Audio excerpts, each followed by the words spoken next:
Sure miss taking pictures outside. Don't you have a review to do? Oh, yeah, you're right. Weatherday Hornet disaster. Hello one, hello all, it's the most ouchy ghost of them all, Casper in the flesh, and it's time for a review of Weatherday Hornet disaster.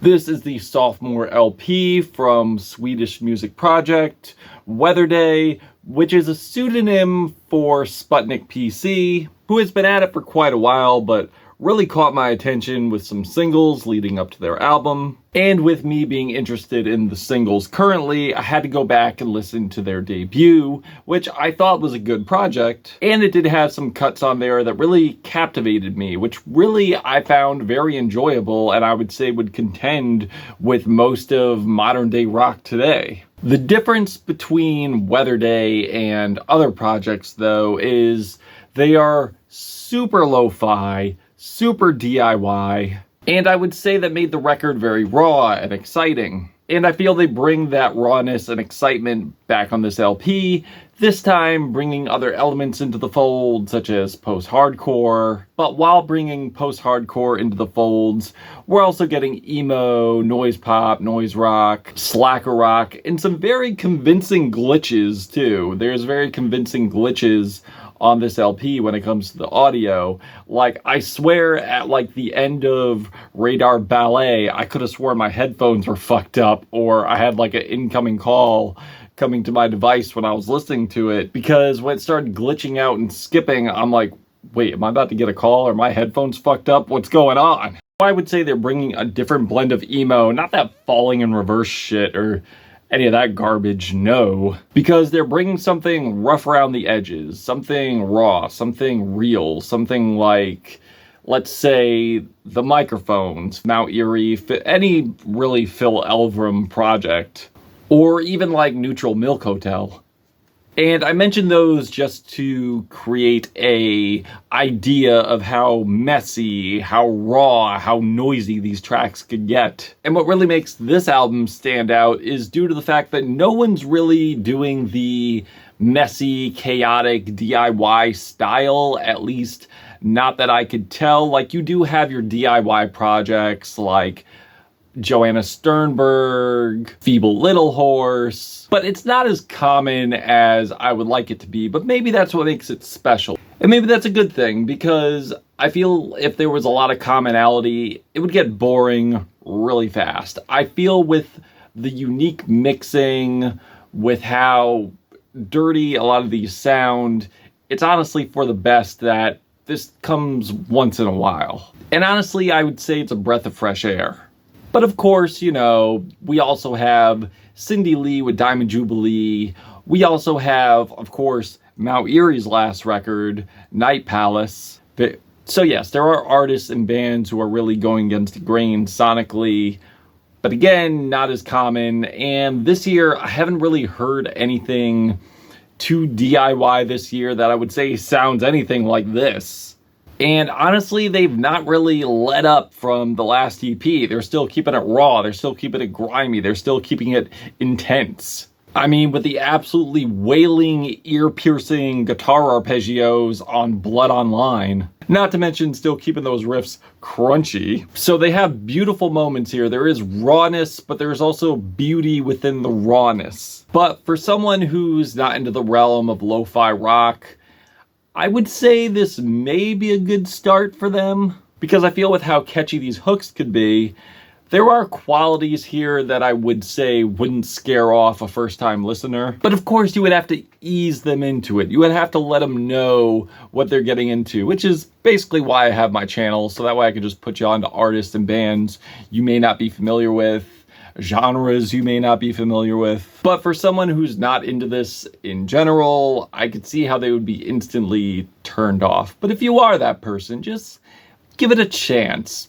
Try to see past the messiness, or try to understand why it's the way it is. Because while there is chaos, simultaneously there's also poetic beauty here. Not to mention, they're playing with creativity. And I feel knowing that they're working with sonic limitations, They're also bringing a lot of passion and magic here with tracks that are delivered with so much heart, so much feeling that just leave me absolutely enthralled. And with how destructive the instrumentation could be, how chaotic this could be, it's not like it's done haphazardly. No, there is a method to this emo madness. And the roughness should not lessen the energy or the adrenaline rush you get from these tracks. Because honestly, when it comes to the highlights, this thing fucking bangs. Because I would say with addition to the rough sandpaper drums, crunchy guitar riffs, there's a lot of dynamics that are delivered here.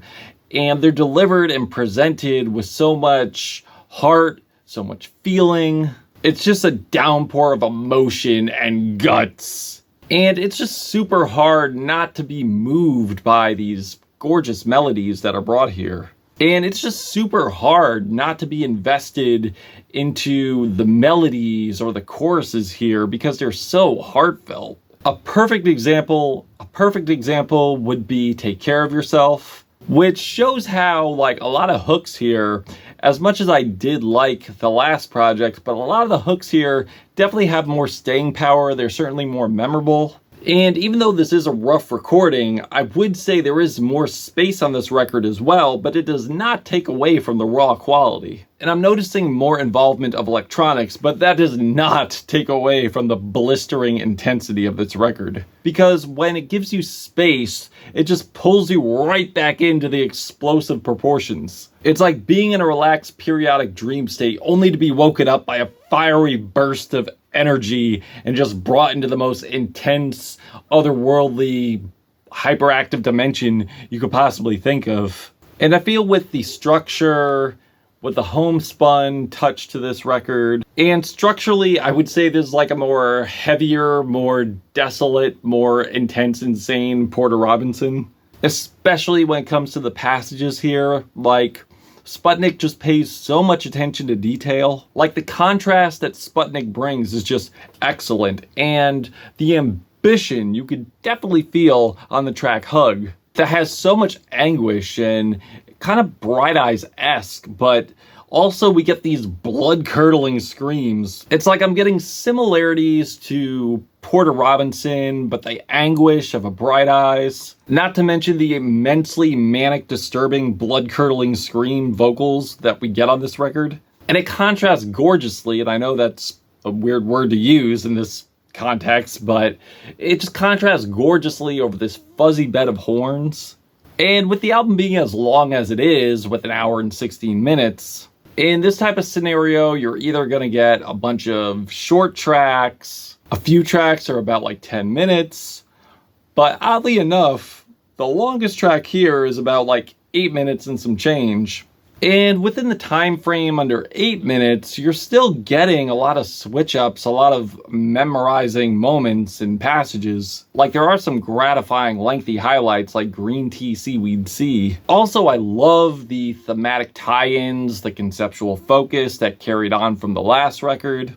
Also, I love the thematic tie-ins and continuity that is brought through Weatherday's discography, which honestly is very Phil Elverum-esque. Like, if you go back to Phil Elverum and his catalog, you will see how certain themes, certain sequels are parsed out through the discography. And I wouldn't be too surprised if we see more of that on Weatherday's discography. Because I feel sonically and structurally, we're also getting shades of that here like we got on the last project, and it's no doubt in my mind that they are huge Phil Elverum fans, where you're getting these gently strummed strings and fluttering woodwinds creating this wall of ambience and atmosphere, along with Phil Elverum-like dejected vocals, where it sounds like they're pulling Yes once again from The Glow Part 2, and then going into this harsh, dense, fuzzy, kick-ass guitar passage. But I think where the album falters for me is when you hear like these falsettos that are very much punched in, sound very stiff, high pitch, and to me sounds like there is Deerhoof worship here, but I feel like going into the Deerhoof territory, I think they really need more practice in that department, which is a shame because the track isn't really bad.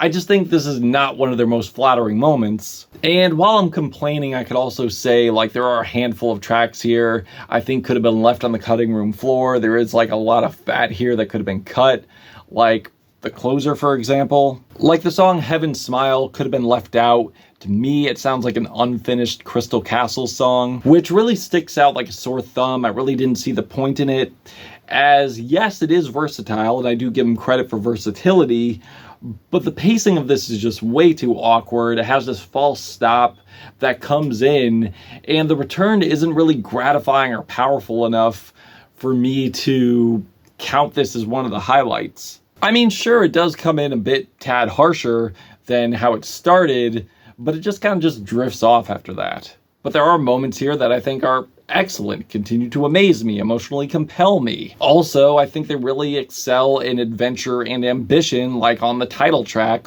which is the opener to this record. Because the heart and passion is definitely there. I love the sick wailing, stop-and-go grooves, the crunchy riffs, crashing drums, and the ghostly choral vocals in the back. And the guitar melodies are just absolutely awe-inspiring. I feel like I'm entering like a whole new world. And not only does Angel have one of the sickest drum fills and bright arpeggios, but one of the stickiest hooks here. It must have looked like we were making two snow angels. And I feel like Take Care of Yourself and Hug connect very well. Without Take Care of Yourself comes off as an introspection, as Hug really comes off as an outcry.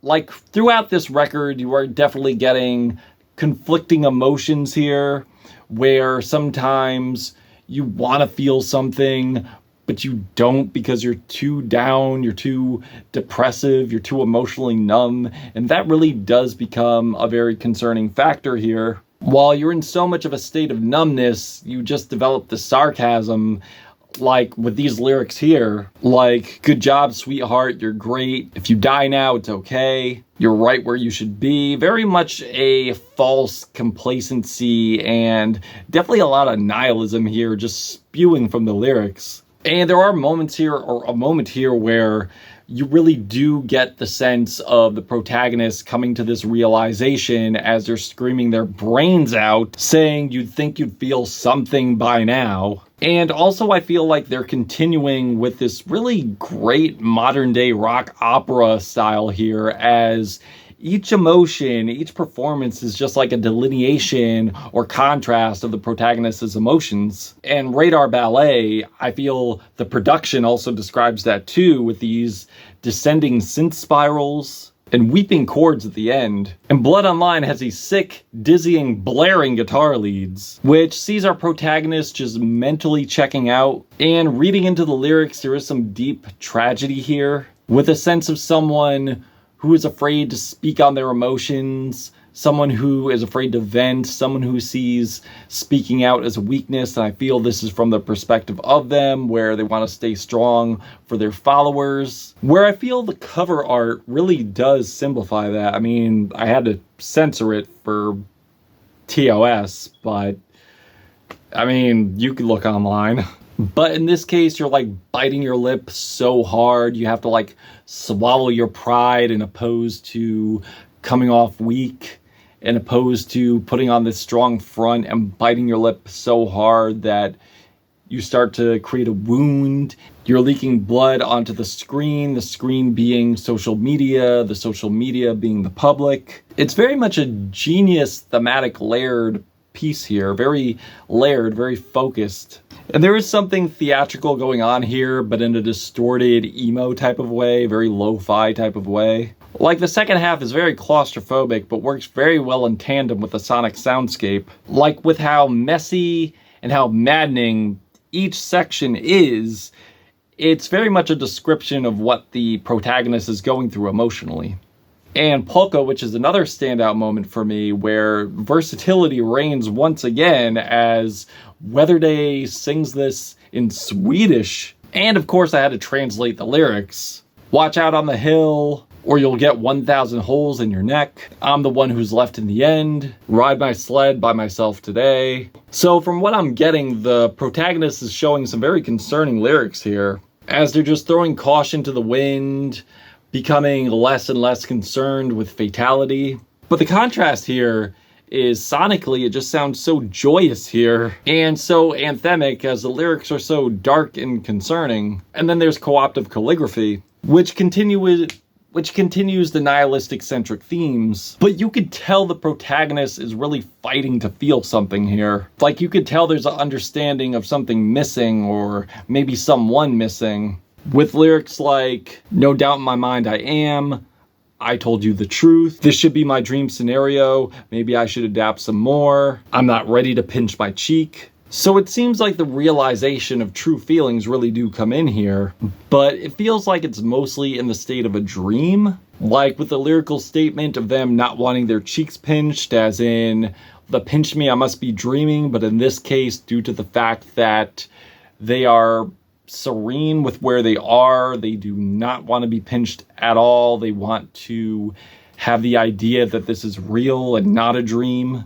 And instrumentally, with how gorgeous the backing vocals are and with them being reversed and sounding so heavenly, I really do think it bolsters the theme. And then Ripped Apart by Hands, which is honestly the most otherworldly track here, probably the most versatile track here, with its gorgeous, dreamy tremolos, beautiful, feminine, alien layered vocals, which I feel, again, this is a symbolism of the inner struggle of our protagonist. Like, to figure out who this person is, like, who they are inside, what they're going through, who they are, what's their identity, and their struggle, as they can't even recognize who they are. And yes, we do get a wondering synth-backed cooldown moment. And while the whole track is not a cooldown, I think this section of this track is immensely necessary. And if you heard the last record, you would know that Agatha plays a role here. Agatha is one of the characters here, as we get Agatha's Goldfish, Sparkling Water, that features some great interplay between these sparkling guitar arpeggios, crunchy riffs amongst these pounding drums, and the chanted group vocals are great too. And at the end, we get this very triumphant guitar solo.